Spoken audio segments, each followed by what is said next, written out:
I'm sorry, these are gonna be all shitty synopsis, but like, you know the drill. I've been talking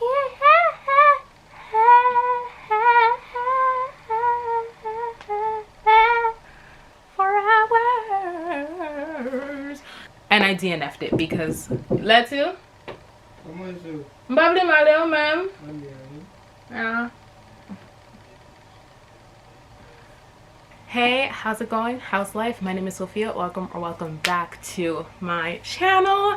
So for today's video, I am going to be doing my worst and most disappointing books of 2020. Now for this list, I have quite a few. I have 1, 2, 3, 4, 5, 6, 7, 8, 9 books, not even 10, but 9 books to share with you guys. Half of them were disappointing and the other half were just, I don't know what they were. But let's start off with the most disappointing. So the first book, it's actually 10. I have 10 books to talk about because I don't physically own one. Anyways, I digress. But the first book I have to talk about is The Devil's Thief by Lisa Maxwell. This is the sequel to, what is that book called? Yeah, it's the sequel to The Last Magician by Lisa Maxwell. I read both books last year, obviously, and I really enjoyed The Last Magician. It's like a historical fantasy, and our main character, I think her name is Esther, has to go back in time in order to retrieve this magical object. And it takes place in New York, and there's this boundary that keeps magic users locked or trapped in New York. And so I really loved it. I loved it more than I was expecting to. For those of you who don't know, I'm not really into historical fantasy. I haven't read a lot of historical fantasy, so I wasn't really sure how I was going to feel about The Last Magician. But then I read it and I loved it. I adored the characters. I thought the plot was intriguing. The setting was magical and very vivid and atmospheric.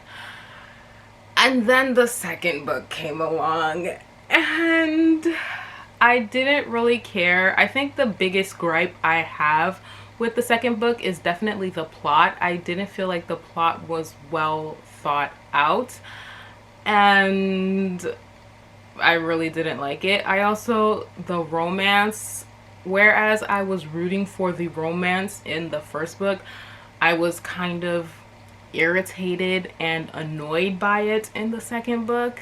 In terms of the atmosphere, the writing, I honestly felt like it was a downgrade from the first book.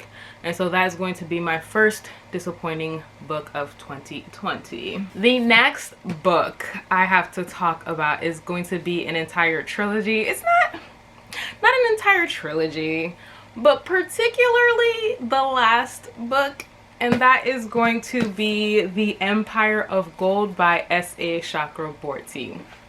Now, in this story, in the first book, you are following our main character Nahri, who is a healer and a thief, and one day she accidentally summons a jinn, and so she gets whisked away to this magical city known as Davabad, and our story goes from there. This story is very political heavy, not too much plot. My biggest gripe with this story is Dara as a character. So Dara is this dark, broody character with like this dark, brooding past. I was just like, oh, okay, that's dope, that's nice, like what's going on here. But how do I say this? How do I say this in the nicest way possible? Dara in this book was just a little bitch, in my opinion. He's all like, oh my goodness, I don't want to do all these bad stuff. And then he's like, but I'm gonna do all of this bad stuff. As soon as he does the bad stuff, he's just like, oh my gosh, I can't believe I did this bad stuff. And it's like, sir, decide what you want. I need consistency, and like you're being all wishy-washy and I don't like that.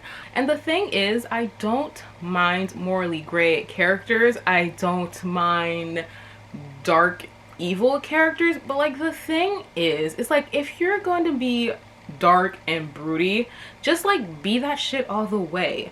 Don't half-ass it, you know? Like if you're gonna go dark, go full on dark, okay? Like he was just a crybaby throughout this entire book, and the way the book ended, I was just like, oh my gosh. Oh my gosh. I was like, this is the ending, specifically Dara. This is the ending you give to Dara? He doesn't deserve this shit. I'm sorry. I'm sorry, Rue. I love you. I don't mean to go so hard after your baby. It's just your girl's got some gripes. In terms of the political machinations, I thought they were fine. I wasn't too impressed by the political machinations in this book. I was just like, oh, stuff is happening. That's dope. That's cool. Whatever. But yeah, the biggest gripe was definitely the way it ended, because I believe this is an adult fantasy book, and like the way it ended is very reminiscent, in my opinion, of YA, which is like everything is tied together in a neat little bow.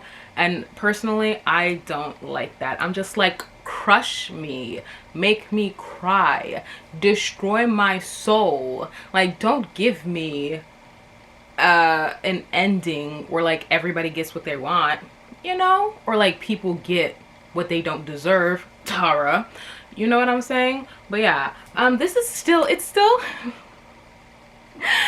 a good book. I would still recommend it to some people, just not all. And I think another reason why this is so disappointing to me is because everybody who has read it has hyped it up. And you know, when you read a book that's super hyped and you're going into it with like these high expectations, and then you read it and it's just fine. Like, it's not a bad book, but it's just fine. And that's how I feel about this entire series, like on Twitter specifically, and it's so hyped and I'm just like, does it deserve all this hype?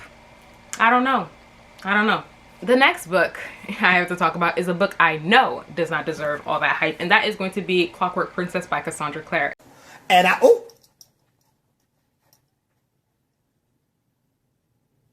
I started reading The Mortal Instruments back in high school, my freshman year of high school, and I was garbage for that series. I loved it with all of my heart. And so I kind of fell off this series for a while. And so as an adult, I decided to pick this up and give it a shot. And one thing's for sure is that my tastes have definitely changed. Whereas before, Cassandra Clare could write a grocery list and I would read it. Now I'm just like, honey, did you really need to write this book? Was it necessary? In this series, you are following our main character, Tessa Gray, who is American. She is also an orphan. Her brother moves to England to start a better life, and then she moves to England to be with him, but then she gets kidnapped by these two warlocks and is forced to work for this guy named Mortmain. I don't know if she was trying to make it French or whatever. It's like hand of death, or like death, hand, meh. I don't know. But yeah. And so I was like, ooh, another shadow hunter situation. Granted, this wasn't my favorite series when I read it the first time around, but like, I digress. And so I read this hoping it was gonna make me cry, hoping it was gonna crush my spirit. And something happens with one of the characters that does make me cry, and then it gets completely undone in the final half of the book. And Cassandra Clare, when people talk about Cassandra Clare, they always talk about her series finale and how she is really good at doing finales. And in my opinion, I don't think that's true.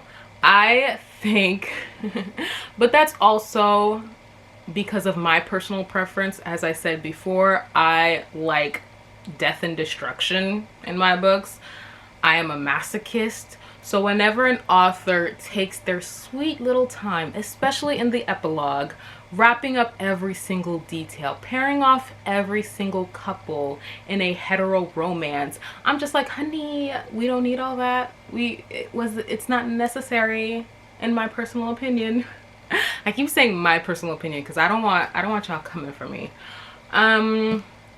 But yeah, like, this book could have had so much emotional impact if only Cassandra Clare didn't write the epilogue and let what happened to this character happened. I'm being super vague, but like, if you want spoilers, I'm gonna leave a timestamp. I talk too much. If you want spoilers, stick around, but if you don't want spoilers, I'm going to leave a timestamp down below for you guys to skip ahead. But at a certain point in this book, Jem dies, or we at least think he dies, and I cried. I was like, oh my gosh, she delivered. I am sad. Only to find out homie decides to become like a silent brother and continues to live on. And I'm just like, you made this promise from the very first book and you didn't deliver on that promise. And I'm just like, wow, this could have had so much emotional impact if she just let it be. But yeah, one of the worst disappointing books ever. If I'm being completely honest, I don't think I will continue. I say this now, but I could change my mind in the future. But as of right now, I don't think I will continue on with Cassandra Clare's work. I think at this point I've just outgrown them. And plus I started reading Lady Midnight and that's not good either. So oops. The next disappointing book, it's my fault. It's my fault that I read this. Like, I should have known better. I should have known after the first, after the second, after the third, it's kind of pushing it, but even after the third, I should have known to like let it go. But instead I was like, no, I'm gonna binge read this entire series, and that is going to be the Fallen Kingdom series by Morgan Rhodes. Please don't judge me too harshly. I read this entire series back in the day in February, and I thought that the first book was mediocre. I thought that the second book was worse, and I thought, and it was just like a roller coaster of mediocre and bad throughout this entire series. But for some reason, I binge read all of it because, as we've established before, I'm a masochist. But yeah, this is pitched as like a YA version of Game of Thrones, and I'm just like, first of all, y'all need to stop comparing everything to Game of Thrones, because not everything is this version of Game of Thrones. And I feel like saying that this is a YA version of Game of Thrones does a disservice to this book, because you're expecting something, but this book, in my opinion, doesn't deliver, if that makes sense. In this story, you are following four perspectives: a princess, a prince is in love with his sister, by the way. You're following a princess, Cleo. She's a princess from this kingdom or whatever. A rebel, Jonas. He's an idiot. He's like the dumbest rebel you will meet in your entire life. A sorceress, Lucia, and then the heir to the throne, Magnus. And so Magnus's dad decides to declare war on the rest of the kingdom and is trying to conquer the other kingdoms. And as I said before, Magnus is in love with his sister Lucia. Lucia, she's also an idiot. They're all idiots. They're all idiots. That's my biggest gripe with this book.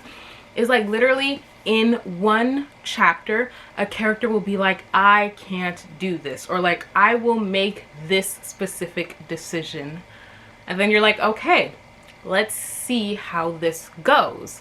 And literally you flip the page and they do the exact opposite of what they said they were going to do. And I'm just like, why? What's What's wrong with you? Like, I need consistency. Same thing with Dada. Give me consistency, because I'm not feeling whatever this is. I'm so sorry. Yeah, inconsistent character development, and then I feel like this is just a hodgepodge mix of different fantasy tropes. So you've got a quest to find this magical object, you've got these warring kingdoms, you've got a bunch of other tropes that I honestly don't remember because I read this so long ago. And the execution of all of those tropes were not good, in my personal opinion. I will say the only thing that kept me reading was like the writing style, you know? This series reminded me of a CW TV show in the sense that the characters might not be good, the plot may be garbage, but there's something addictive about it that makes you want to continue reading. And that's how I felt about this. I'm just like, oh my gosh, like literally I'm just flipping pages like, oh my gosh, this is horrible, but like, let me continue reading. But yeah, this is on this list, but only because it's my fault. Like, I should have known better. I should have known that after the second book to just let it go, but for some reason I couldn't. The next book I have to talk about is it's one of my, I think this was my first foray into adult sci-fi, and I didn't like it. I didn't hate it, but I didn't like it either. It was just meh to me. And that is going to be Sleeping Giants by Sylvie Nouvelle. The story starts off with this little girl riding her bike in the woods, la-di-da-di-da, right? She falls inside of a hole. Surprise! Inside the hole is a giant metal hand, and our story goes from there. Shitty synopsis, I know, sorry. But yeah, and so now we're following Rose into her adulthood as she is part of this team to recover the different body parts that were left behind by aliens. And the reason why I was so excited to pick this up is I heard it described to Illumine in terms of the format, and that is the biggest fucking lie I have ever heard in my entire life. Hold on. Let me show you. Where is it? Okay. I hope you're focused. Okay, so like in Illumine, you have like all of this. Can you even see that? But like you have all of this going on. You have emails, you have interviews, you have all that stuff. And hold on. In the second book, it's even better. You have actual pictures. I don't even know if you can see it.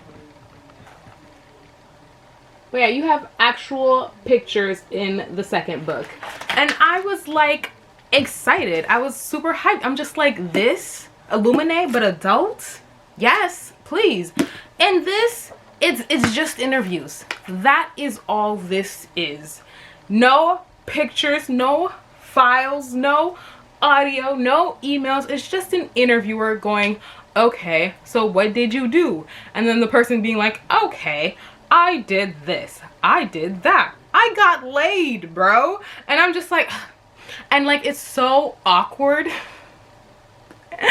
And it makes it so awkward because like in this book there's like an attempt at a romance situation, and so you know when it's traditionally written out, you're just like, it flows more naturally and you see with your eyes as this romance is developing. And dude was just like, I thought she was hot, so I was like bang bang, you know what I'm saying, bro? And I'm just like, oh my goodness, you didn't need the character to describe it, in my personal opinion. That's just me though. The formatting was my biggest gripe when it came to this book, but also the characters. Like I said, I don't mind unlikable characters, but I just thought these characters were idiots and I couldn't attach to them. It's like, if you're gonna be like, if you're gonna be a morally gray unlikable character, at least have some brain cells. Like at the very least, that's just, give me something, you know? And so yeah, I feel like I'm being extra mean, and these are the books that only disappointed me. The next book is a good book. Like, it's a good book, but compared to the first one, it's a no-no.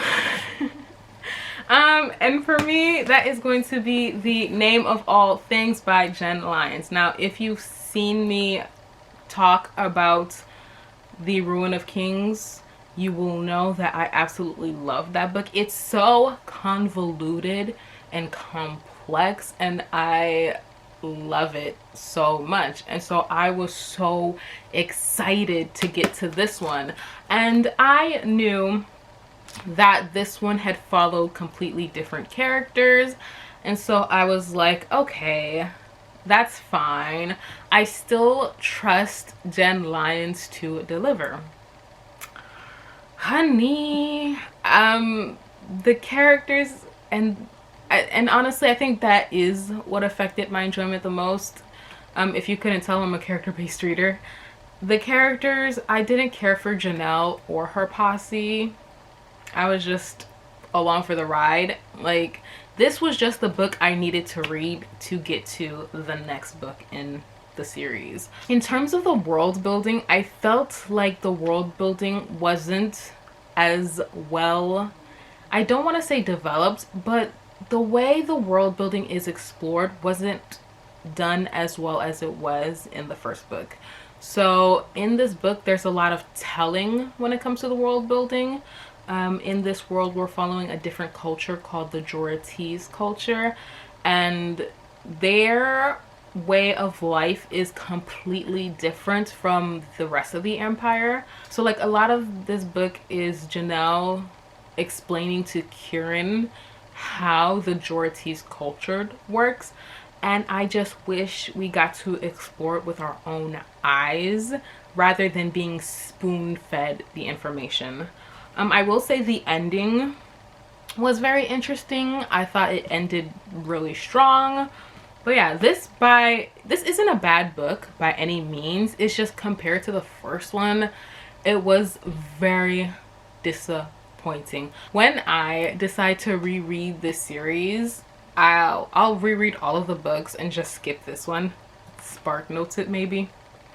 But yeah, it's still a good series. I would still recommend it. It's just, besides those few issues I had. Yeah, so I know I sounded salty talking about books I found disappointing, but now let's talk about the books that I hated. Let's get into the real meat and potatoes of this video. The first book was like disappointing, borderline hated, and that is going to be Battle Royale by Kushun Takami. But in this story, you are following several high school students, 42 I think, as they fight to the death. My expectations for this were so high, and part of that is because Tammy was just like, this is Hunger Games but better, and I was just like, oh, I like the Hunger Games, or at least the first book when I read it, like, and this is supposed to be better. I'm here for it. And then I read it.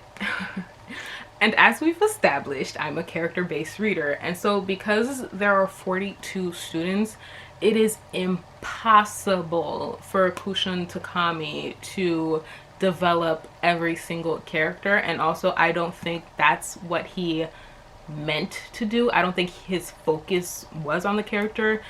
I feel like he focused more on plot and themes of an oppressive government more than the characters. So that already made me not like it. And then every single girl in this series was in love with Shuya Nanahara, and like every single girl was just like, in their dying breaths, they were just like, I love Shuya. And I'm just like, if you, in your dying breaths, I don't know if you're thinking about this one guy in your dying breaths. And even so, for every single character, for every single girl, ugh. And I feel like Shuya Nanahara was like a self-insert character. Like, he's intellectual, he's a jock, and he plays guitar. He's a bad boy, and I'm just like, oh my goodness, I couldn't stand Shuya, and I didn't understand why all these girls were in love with him, because believe it or not, teenage girls have other things going on inside their mind besides boys. What? No, say it ain't so. Yes, honey, it is so. Okay? And some teenage girls aren't even interested in boys. Oh my gosh. What a revelation. What a revelation. And so literally every every single female character was a caricature of what the author thought teenage girls think about. It was cringy to read, to say the least. And another thing that kind of took me off guard, besides the misogyny, because there was misogyny galore throughout this story, there was also a gay character, and it was a caricature of a gay character, and I'm just like, this is giving me homophobia vibes, and I don't like it. And so with all of that, it started off at like a potential 5 stars, and as I kept reading it, just stars kept getting knocked off. And then I got to the end, and I was pissed. I think I texted my friends, and I was like, what the fuck? Like, this should have ended somewhere else. Let me see. Okay.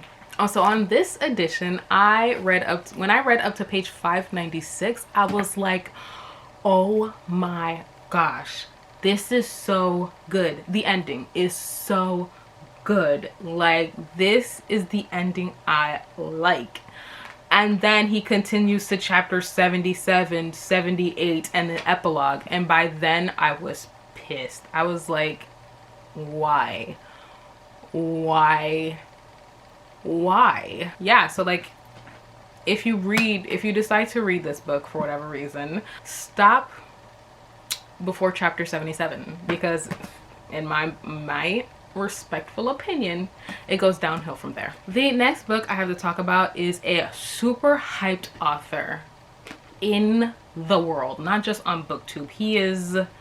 They call him the King of Horror for whatever reason, and that is going to be Carrie by Stephen King. I read the first couple of pages in this book, and I was like, oh Jesus Christ, I really don't like this so far. And like, I knew this would be a struggle when I got to page, let's see, I'm on page 10 to 11 of this particular edition. It's just one long ass sentence, just a long ass sentence, and I have never in my life seen such an abuse of the English language and seen somebody get away with it. Like, if I were to write a book, or for whatever reason, and do what Stephen King did on pages 10 and 11, my manuscript would be rejected immediately. And so like, the fact that his editors saw that and were like, yeah, this violation of the English language, will publish it. I am speechless. I don't understand. The characters, I didn't like the characters, but I was like, I was particularly disgusted by every single character. Like, I was just like, I am disgusted by you. Why did you have to exist? What is this? Carrie is pretty pitiful. I feel bad for her. Besides the pity I feel for Carrie, I feel all the characters here are disgusting to me. But yeah, I read 50% of this book, and I was just like, I cannot continue. This is garbage, and Stephen King is just not for me. I read another book by Stephen King, The Shining, and I thought that was just okay. I wasn't impressed by any means. And so I honestly, I don't understand the hype. I don't get it. The next book is by another super popular SWM. and that is going to be Elantris by Brandon Sanderson. Ah, I read the Mistborn trilogy earlier this year. I finished off the Mistborn trilogy earlier this year, and I really liked it. It was my first adult fantasy series, and for the most part I enjoyed it. And so I was so excited to get into Stephen King's other works. Now, even his fans will tell you that this isn't his best work. It's his weakest out of all of them. It's also his first published novel. Like, this could have been just a 3-star read, but then something happens and it drops it down to a 1-star. In the story, there are gods. Once you die, you can become a god, but the magic has been corrupted in this world, and it leads the gods to be like these zombie-like creatures. This kingdom is being threatened by this empire, basically. It was very slow. Brandon Sanderson is known to have like slow beginnings, and his endings are known to be super explosive. And so this ending was so anticlimactic to me. I was like, what is this? The romance is also super weak in my opinion. I read it and I was just like, this came out of nowhere, but okay, I guess. The characters, I thought the characters were weak as well. But my biggest issue that I had is that there's a scene in this book that reminds me of blackface. If you don't know what blackface is, feel free to look it up. Because I don't have the emotional or mental capacity to explain what that is and why it's wrong. In this world, you have people known as Duladins, and they are described as being darker skinned individuals. You even have one of the side characters who's from Duladel, and he also has darker skin. And there is a scene, I honestly don't care if you guys consider this a spoiler or not. My people, they need to be aware of this. But yeah, there is a scene where the main character has to go in disguise, and he's presumably a white character, so he uses magic to disguise his skin to make it darker, and then he also uses magic to make his nose bigger, and then he starts acting in a stereotypical way that these people are known for. I have a Goodreads review that I did on this book, and I have like page examples. I will leave that link down below if you want to check it out. But yeah, I was like, wow, this is giving me Zoe Saldana vibes. It's giving me Nikita Dragon vibes, and I'm just not here for it. So yeah, this is the worst book I've read, not because of the story itself, but I'm just like, ugh. Okay, the final book I have to talk about that was hands down the worst book I have read, not of 2020, but of my entire life. I have 2 books that I have read in my entire life that I'm just like, this, why? And that is going to be We Are the Ants by Sean David Hutchinson. In this book, you are following our main character Henry. He's gay, he's depressed, and aliens come to visit him, and they offer him a chance to save the world by pressing this button, and it's up to him to decide whether or not humanity is worth saving. And when I tell you, this was just tragedy porn. It was just tragedy after tragedy after tragedy. And the thing is, I've seen other people talk about this book, and like they talk about the mental health rep, and in my personal opinion, I thought the mental health representation was absolute garbage. It was shit. It was terrible.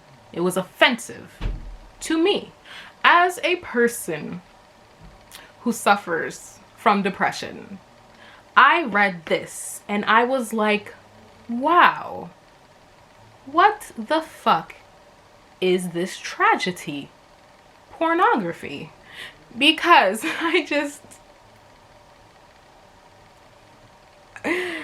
it hurts me and it makes me so fucking angry. And like nothing good ever happens to this guy. And like at one point, also content warning for like talk of suicide as well as attempted suicide, as well as sexual assault. Yeah. And so because this was the most tragic, horrific thing I have ever read, I gave it a 1 star because I'm just like, it felt and the way the suicide was handled, oh my goodness. Yeah, so like if you do decide to pick it up, be very, very cautious, especially if you're suffering from mental health. Honestly, if you're a person who suffers from like anxiety or depression, I honestly wouldn't recommend this to you because it is very, very triggering. After I read the Fallen Kingdom series, I was like, I literally need to start DNFing. And so because I read this before then, I read it in its entirety and I was triggered. I was very triggered and depressed. And so yeah, I don't recommend it. I don't even know if I'm being coherent. I wouldn't recommend this to anybody. This is a 1 star, the worst book I've ever read in my entire life. Ew. If you want to know the other worst book I've ever read in my entire life, it's this one book. I'll put a picture up here, by E. Lockhart. That book was also a no for me. Jesus. Those were the worst and most disappointing books of 2020. Feel free to comment down below.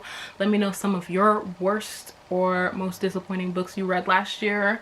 Hopefully, hopefully 2021, this year, is a better year. Fingers crossed, everything crossed. But yeah, I hope you guys enjoyed this video. I hope to see you guys soon with another video. And until then, I will see you soon. Bye.